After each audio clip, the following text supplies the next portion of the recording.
in particular I'd like to discuss is you were tasked with remote viewing Mars, from what I understand. And the time period, I believe, was 1 million BC. Well, when it was tasked, I was sleeping in the industrial cube, the sealed cube in Bob Monroe's lab at the Monroe Institute, because we had been working on going out of body. He said, well, I have some people here from Department of the Army, and they have a target for you. So it started out with a really large pyramid. And I said, first thing, words out of my mouth was, this must be a new discovery. I said, because it's huge. It's bigger than the pyramid at Giza. And so I said, it's got really large rooms inside. It's kind of surprising because the way pyramids are built, that can't be done. You can't have large rooms inside because of the weight of the construction. So I said, well, it appears to be some form of protection of survivors of some cataclysm. And they're in stasis. They're waiting for somebody to come. And it turned out there were 6 specific targets that I was given in that particular case. And all 6 of them, I described exactly what was standing there. And when I say that, I mean what was also pictured in negatives by JPL, Jet Propulsion Laboratory, California. And so I finally said, it's like a special race of people or something, but I'm not so sure they're humans like we understand humans. I said they're like 10 feet tall. I said, and the sun looks really weird. And so we opened up the envelope, and inside it said Mars, 1 million years BC. And I said, wow.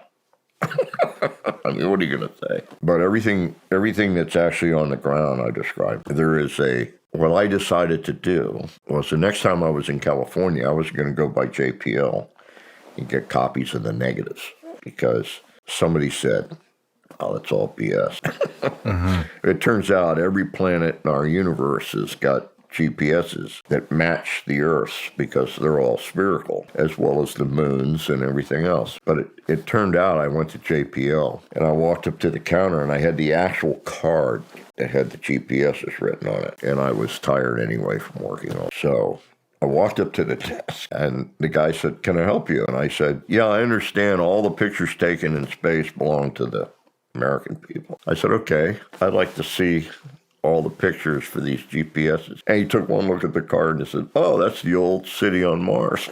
And opened a drawer and pulled out a packet and handed it to me. And inside the packet are all the negatives. And I blew up the negatives, and guess what's in my book? Everything I described. Pyramids, big impact crater with a road running through it. There's a road runs straight as an arrow for 1,200 kilometers on Mars that go right through the heart of a huge impact crater. And where the road come through, you can see where the impact crater has been modified to let the road through one side and out the other. Now, here's the thing that made it real for me. The outer edges of the impact crater, they know how tall the edges are of the impact crater because there's a half-inch of shadow line around them. So they can tell you that the half-inch of shadow line around the outside edge of the impact crater tells you that it's 3,000 feet high, the walls of the impact crater. That's not really a super high wall on an impact crater, but what they don't tell you, and it's shown in the picture, is in the upper rim edge of the impact crater is a little triangular piece sticks out on the side of the impact crater. That had to have been put there by somebody.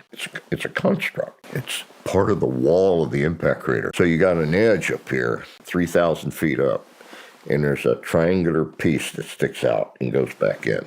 And on top of that is a pyramid. It looks like a pyramid because you're looking straight down on top of it. The shadow from that pyramid that you're looking straight down on top of is 2.5 inches out. Now, if the impact crater has a half-inch shadow and it's 3,000 feet tall, how tall do you think that 2.5-inch shadow is? It had to be put there after the impact crater hit, after that thing that made the impact crater had hit Mars. It couldn't have been put there before, because the impact would have destroyed it away. This thing is literally tens of thousands of feet tall. What the hell is it? But who built the support for it on the edge of the impact crater? So there's no doubt in my mind that what they're saying about this old city is true, because that's true. I mean, it's like I ask questions about it, and they just look at you like you're stupid and say, well, we don't know. I happen to think the only aliens on our planet is us. I think we're the aliens on this planet because we don't give one rat's butt about this planet. We take and take and take whatever we want from it. We don't give a damn what happens to the climate, the planet, or anything else. That you see people dying left and right of more and more cancers, and we got to go, I wonder why that's happening.